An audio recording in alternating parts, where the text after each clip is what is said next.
Miren el espectáculo Celebrating David Bowie, en el cual diversos músicos rinden homenaje al fallecido cantautor y productor británico, va a llegar a México, va a llegar al Plaza Condesa el 1 de marzo.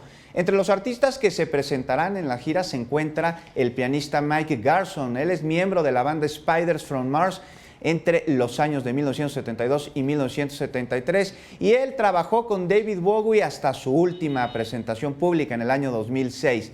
También estará Adrian Bello de King Crimson, que participará en los discos Lodger de 1979 y en la gira Sound and Vision en el año de 1990.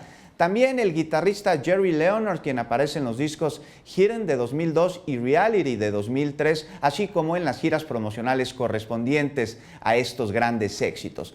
Además de ellos, participarán diversos invitados especiales que se sumarán a lo largo de la gira. No se lo pierdan.